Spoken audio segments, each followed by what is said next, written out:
how to get perfect sleep.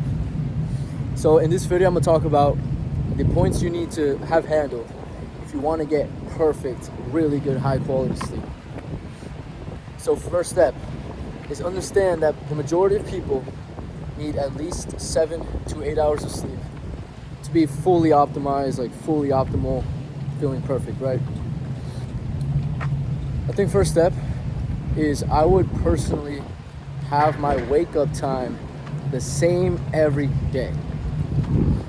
And I know this goes against a lot of popular opinion, because you might think, oh, what about the weekend when I wake up late because I don't want to get less than 7 or 8 hours of sleep? Here's the thing. The principle of making sure you wake up at the same time, it overrides the 7 or 8 hour thing.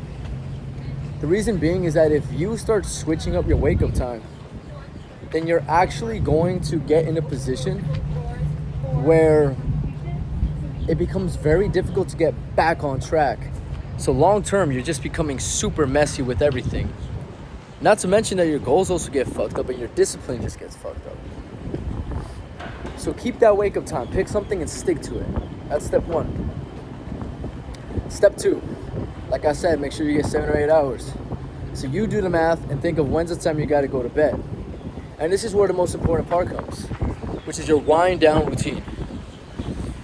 Essentially, at least 1 hour before the time you should be in bed, you should have a wind down routine. Something that will make you more tired and calm down before you go to bed. If you're a very anxious, high energy person, then perhaps you need even more time than 1 hour. You need to experience this yourself.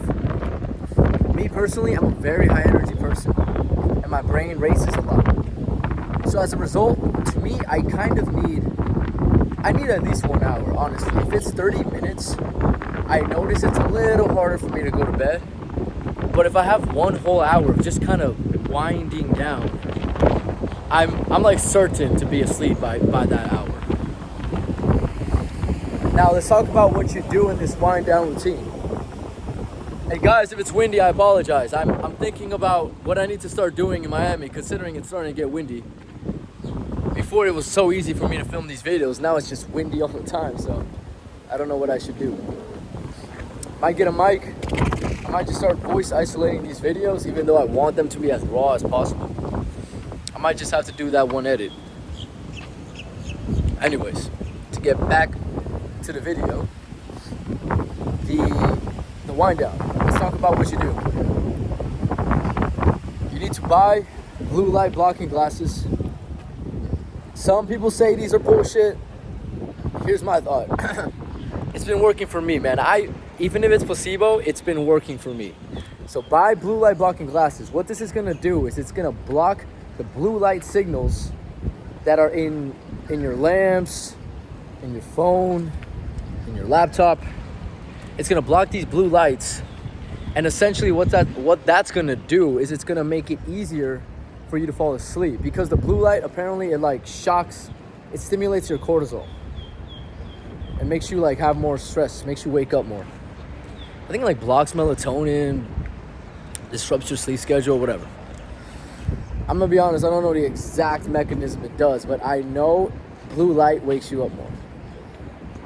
So it blocks the blue light. That's step one. Wear the glasses for that entire hour. Step two, turn off your notifications. Turn off your notifications. And if you want to be very perfect with this, then yeah, 1 hour before bed, you check your notifications and that's it. Turn it off. No more being like so attached to the idea of waiting for someone to text you back or getting a call or whatever. Because the more you have that thought of like, oh, someone might have texted me, the more you have that thought, that's like anxiety. You don't want that. You want to be very just present and chill. That's your goal. It's definitely more windy around here. Bear with me. It should calm down in a little bit. If you're sticking through this, you're a real one. Let's get it. all you fake ass people who don't give a fuck about the value I'm about to deliver, you can leave the video now. Because the wind is fucking you up. Alright, so it feels better. So blue light blocking glasses, step 1. Step 2, turn off the notifications. Check it one final time.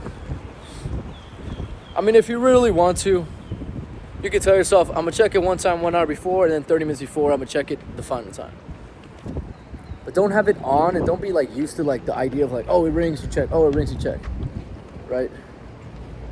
If it's a real emergency, someone can call you multiple times, and I think it overrides the DND, so. Yeah. And what was the next thing I was gonna say? So you do the notifications, you do the the blue light. And then the next important factor, oh, I got it, is having a bedtime tea. So 1 hour before, you should either begin drinking or finish drinking your bedtime tea. Not anything later, because what I've noticed is if I drink a lot of liquid 30 minutes before bed, I'm gonna have to pee. So I try my best to be done 1 hour before. So honestly, an hour and 15 minutes before the bedtime ritual is when I begin essentially drinking that tea. You can find many. I'm not here to advocate any one specific brand. Just go to your nearest grocery store, go on Amazon and look up like tea for sleeping or bedtime tea or sleepy tea, whatever. The one I'm currently using is that one brand with the bear. I don't know what that brand is called. I just know my mom would always have this bear brand of chamomile tea that I would drink. The picture like soothes my soul, so I always get the same one, right? So I get that one, but I specifically get the extra sleepy one, or whatever it's called. And essentially it's chamomile plus valerian root and like something else. The important factor here is valerian root. You honestly don't even need the tea. But valerian root really makes you sleepy. Something about that thing, man.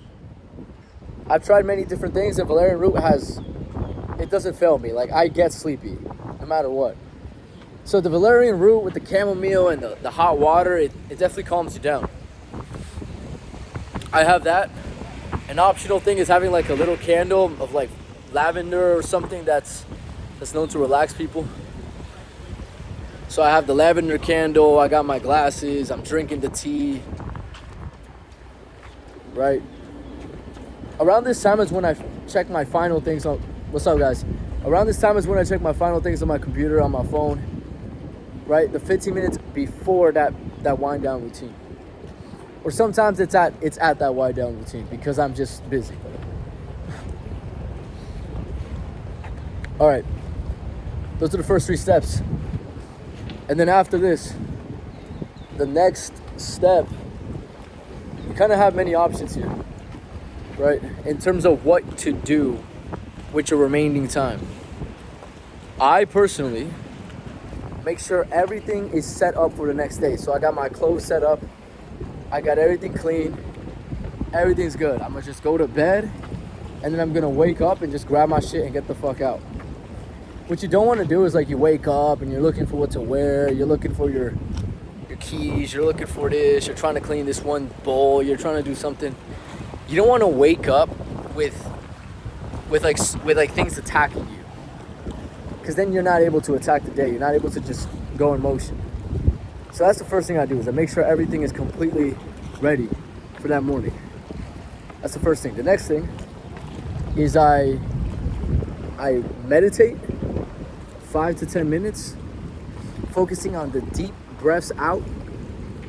If you want to get sleepy with meditation, then what you do is you go like,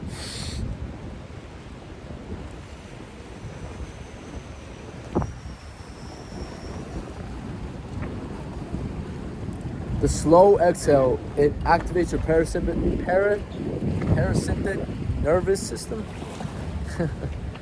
The slow exhale activates that. And it makes you more tired and calm and relaxed. I wouldn't say necessarily makes you more tired, but it makes you more relaxed for sure. Because I do this throughout my day. Side note, I do that throughout my day, not just when I'm trying to go to bed, but I'm in an elevator, there's nothing else to do. Instead of just grabbing my phone and checking it, the moment I have the thought of trying to grab my phone, I just breathe. I choose my breath over my phone because that's a better habit to have. That's a life hack, dude. That's a really big life hack. If you ever want to check your phone, before you check it, breathe. And then ask yourself, what are you going to grab your phone for? What's the reason? What's the intention? What's the mission? What's the objective?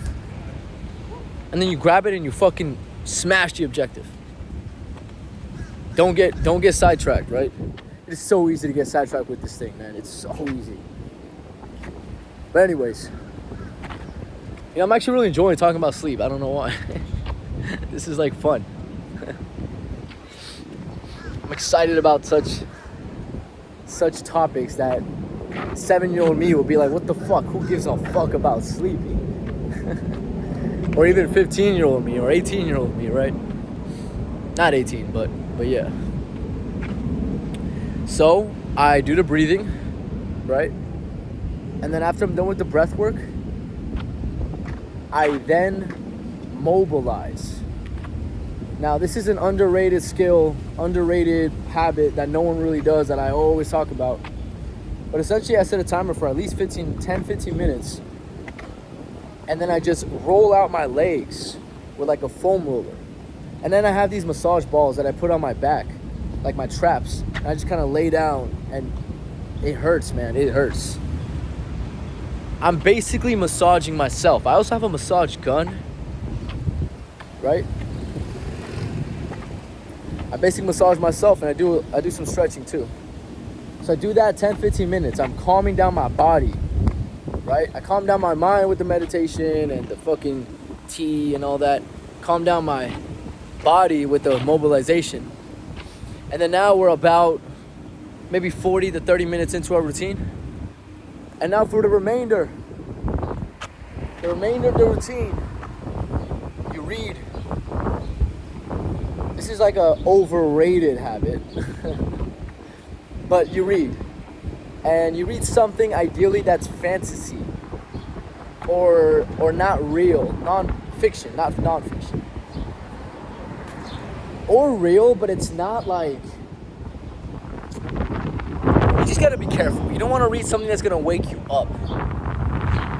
So I guess it's up to you. You gotta experiment with this. Because some people can read philosophy, can read mathematics before they go to bed and you can fall asleep.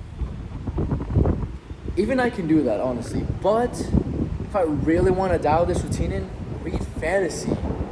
That stuff is so good to fall asleep. It puts you in a more dreamlike state and you like escape the world. And then you're already kind of like calmed down from everything. So you really like are able to soak it in and fall into the book. You do that for the remainder of your sleeping time, and I guarantee you at some point you're gonna like catch yourself dozing off. Once that happens, if you want, you could like try to keep reading a little bit more, and then the next time you doze off, you just put the book away and you go to bed. Or you just, the moment you doze off, just go to bed. And that's it. That's how you have an amazing morning routine. Have a great day, guys. We'll talk soon. Peace out.